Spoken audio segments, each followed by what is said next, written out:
자, 오늘의 리뷰는 로보톤 짐 스나이퍼 2 2010년 9월 11일에 출시를 했습니다. 금액은 엔가로 2,800엔. 로보톤의 2010년이면 2,800엔 좀 저렴하죠. 대신에 구성 자체는 단촐한 그런 형태이기도 합니다. 넘버로 보면은 로보톤 75번이고요 75번 꽤 됐죠. 그리고 짐 스나이퍼 2 같은 경우는 주머니 속의 전쟁 타이틀이잖아요. 근데 정작 알렉스라든가 캠퍼는 꽤나 나중에 등장을 했단 말이에요. 굉장히 건담이나 인기 기체보다도 더 빨리 나온 양산형 그런 느낌이라고 볼 수가 있겠죠. 짜잔! 내용물 되게 단촐합니다. 손이랑 매뉴얼, 쉴드, 적용용 라이플, 빔사벨 2개, 액션 베이스용 조인트 막 요정도? 딱 요정도고 매뉴얼도 단촐해요. 그냥 뭐 어떻게 써라, 바이저 내려라, 뭐 스나이퍼 라이플 뭐 있고 뒷면은 뒷면은 백지, 뭐 다른 거 없이 바로 내용물 다 꺼내보도록 하죠. 자, 구성을 다 꺼내봤습니다. 구성은 되게 단촐하죠. 빔사벨, 스나이퍼 라이플, 쉴드. 그리고 짐 스나이퍼 2 같은 경우는 이게 2019년도에서 버전 아니메가 출시를 해요. 그래서 이건 구판이다 보니까 프로포션 차이가 어마어마합니다. 그냥 공식 사진이랑 비교를 하더라도 어마어마한 차이예요. 구성 면에서도 버전 아니메에는 다양한 빔사벨 이펙트, 거기다가 불법 머신건까지 들어가서 조금 더 구성은 알차죠. 근데 가격은 2배가 넘는다는 거. 일단 쉴드는 기존의 디자인보다도 위아래로 더 곡선이 많이 져있는 그런 느낌이에요. 되게 독특하고요. 안쪽에서 높낮이 조절할 수 있는 조인트가 있어서 이렇게 좀 위치를 조정을 해서 이렇게 팔에 달아줄 수 있다. 예, 그런 게 있고요. 그리고 스나이퍼 라이플, 거의 통짜 파츠에다가 도색을 해준 그런 형태인데 도색 자체는 꽤나 깔끔한 형태로 되어 있습니다. 어디 삐져나가거나 그런 게 없어서 깔끔하고요. 그리고 조형 자체도 좀 오히려 각진 느낌이 많이 나서 이런 부분은 괜찮은 것 같네요. 거기다가 손은 편손, 무장손, 라이플손, 그리고 빔사벨. 빔사벨은 얘들을 빼서 스나이퍼의 허리에다가 끼워줄 수 있죠. 자, 그럼 간단하게 구성도 살펴봤고 바로 본체. 자, 먼저 프로포션을 이야기해 보도록 합시다. 전체적으로 상체보다도 하체가 굉장히 튼실한 그런 형태입니다. 옆에서 보면 더더욱 알 수가 있고요. 라인 자체가 밑으로 갈수록 굉장히 넓어지고 두꺼워지는 그런 라인이에요.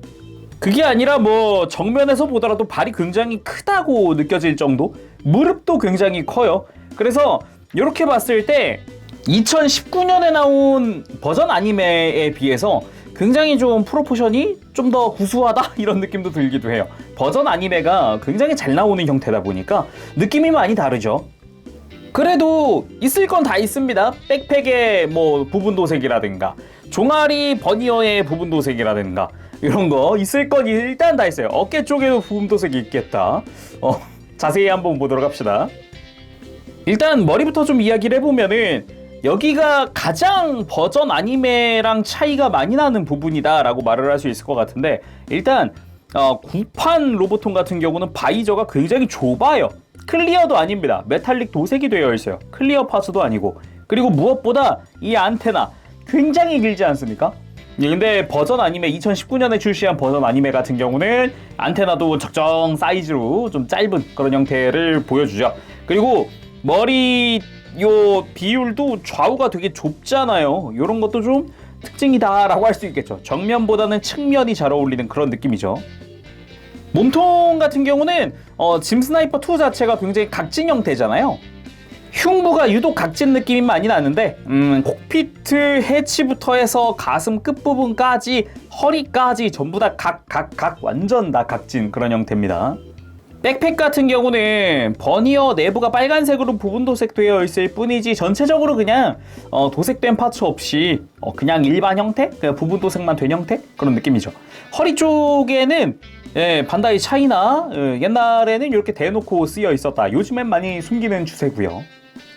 그리고 팔, 도색된 부분이라고 하면은 어깨 바깥쪽에 빨간색 포인트, 그리고 손 정도? 그리고 팔 자체도 좀 각진 디자인이다 보니까 로보톤에서도 그 부분 좀 많이 살려준 것 같아요. 그리고 팔꿈치에 포인트 들어가는 거, 이런 패널 라인들, 이 부분도 살려줬고, 골반 같은 경우는 빨간색이랑 이 전면 스커트의 하늘색 부분이 부분 도색이 되어 있네요. 빨간색 부분이랑. 골반의 뒤쪽 같은 경우는 그냥 빔사벨이 수납될 뿐이지 여기도 뭐 도색이 들어가거나 그런 건 하나도 없습니다. 하긴 이렇게 보면은 이거 단가가 낮을 수밖에 없긴 하겠구나. 부분 도색된 거 말고는 거의 없는 거잖아요 지금. 그리고 다리, 굉장히 튼실한 다리, 뭐 되게 돋보이는 그런 느낌이에요 유독. 그리고 종아리 내부에 빨간색 부분 도색된 거 말고는 다리 자체에서는 이렇다 할 만한 부분 안 보이는데, 그나마 발등의 하늘색 요 부분이 부분 도색된 것 같고요. 나머지는 기본 파츠. 그리고 이 당시 로보톤은 원가 절감을 위해선가 약간 연질의 소재를 사용을 했거든요. 이게 딱딱한 플라스틱이 아니에요, 겉에 이 외장들이. 그래서 지금 허벅지 보면 여기 상처가 몇 개 보이잖아요. 이게 다리 들어 올리다가 스커트에 쓸린 자국들입니다. 스커트가 시간이 지나면 약간 딱 달라붙는 느낌이어서 이렇게 편하게 가동시켜주지 않으면은, 이렇게 한번 풀어주지 않으면은 이런 식으로 상처를 낼 수도 있어요. 요즘에 나오는 로보톤 같은 경우는 이런 일이 거의 없는데 예전 로보톤은 이런 것도 좀 있었다. 자, 그럼 가동은 어떨까? 일단은 머리 부분 돌아가는 거 전혀 지장 없고요. 이중관절이라서 고개 드는 것도 많이 들어지네요. 숙이는 것도 마찬가지고. 거기에 어깨 같은 경우는 안쪽에 프레임 보이죠? 이렇게 바깥쪽으로 빠지는 건 안 돼요. 앞뒤로 가동하고 위아래 크게 가동을 해주는 그런 형태고, 그리고 팔꿈치 이중관절로 아주 크게 움직이는 그런 팔꿈치에다가 허리 회전각이 굉장히 많이 나옵니다. 그냥 돌아갈 정도로 회전이 많이 되는 그런 형태고, 흉부 가동이 있어요. 이때는 좀 드문 그런 형태인데 아래 위로 전부 다 가동을 해서 크게 숙여줄 수 있고 크게 들어줄 수 있다. 그리고 다리 같은 경우는 고관절은 일단은 볼관절을 쓰지만 무게가 무겁지도 않고 적당한 강도여서 편하게 옆으로 들어 올릴 수도 있고, 일단 요즘처럼 추기동 기믹은 없는데 그래도 다리를 들어 올리는 것만큼은 아주 크게 들어 올릴 수가 있다. 무릎은 이중관절인데다가 무릎은 따로 놀아요. 그래서 편하게 좀 가동해서 자연스러운 형태로 만들어줄 수도 있고, 발목은 위쪽의 관절 하나, 아래쪽의 관절 하나, 이중관절로 크게 옆으로 꺾이는 형태인데 특이사항이라면 이렇게 발바닥입니다. 어마어마하게 가동을 하는 발바닥. 크게 뒤로 뻗거나 특히 앞으로 굽힐 때가 많이 움직이는 편인 거죠. 그리고 또 특징이 가동하는 실린더가 내부에 들어가 있다는 거. 요런 건 실린더. 자, 그래서 가동들 이용하면 무릎 꿇기도 충분히 가능하다. 아무래도 짐 스나이퍼의 또 시그니처 중 하나가 또 무릎 꿇는 포즈, 막 이런 거 있잖아요. 저격기체들의 핵심이죠. 그래서 그런가 이때 로보톤도 그런 부분에서 좀 신경을 써준 것 같네요. 그리고 짐 스나이퍼 2의 또 특징이죠. 바이저 가동입니다. 굉장히 좀, 애초에 이 친구 머리가 좀 작고 이제 공간들이 좀 좁아가지고 이렇게 내려도 내린 것 같지가 않긴 한데, 아무튼 이런 식으로 내려줄 수가 있어요. 자, 그리고 무장들을 전부 장착을 시켜봤습니다. 어떻게 보면은 머신건 없는 게 조금 아쉽다고 느껴지기는 해요. 꼭 이제 스나이퍼 라이플만 사용하는 게 아니다 보니까 일단 머신건 딱 들고 이제 강화하는 그런 느낌이라든가 그런 거 표현하면 더 좋을 것 같긴 한데 말이죠. 자, 먼저 콜로니로 강화하는 느낌의 그 포즈를 한번 취해봤습니다.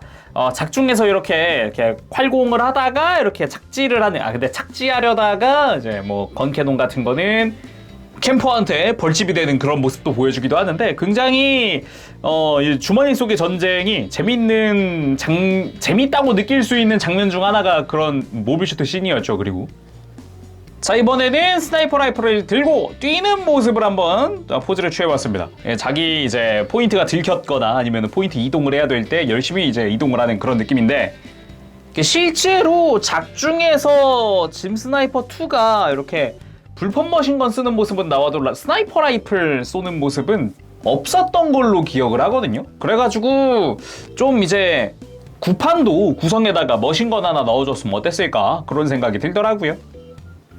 자, 다음은 무릎 꿇고 저격 포즈. 굉장히 좀 역동적으로 잡히는데 좀 놀랐습니다. 뭐 요 근래라고 한다면은 짐 스나이퍼 2가 뭐 MG가 굉장히 호평이기도 했고, 그리고 로보톤 아니메 같은 경우도 포즈 굉장히 잘 잡히거든요. 무릎 꿇기 같은 경우는 오히려 구판보다 훨씬 이쁘게 잡힐 정도로 가동도 좋다 보니까 이 친구 같은 경우는 마지막 재생산이 2016년 그 뒤로는 재생산이 없던 걸로 기억을 합니다. 이 친구는. 그리고 저격하는 포즈를 좀 더 줌 해봤습니다.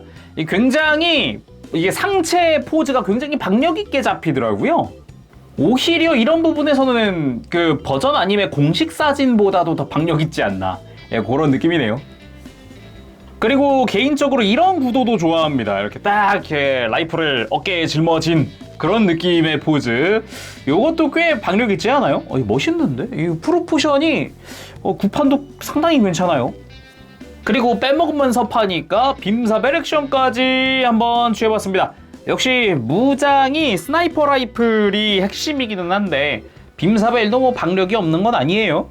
그치만 역시 불법 머신건이 있어서 쉴드랑의 그 조화가 더 잘 어울리는 무장이 있었다면 어떨까라는 생각도 한번 해봅니다.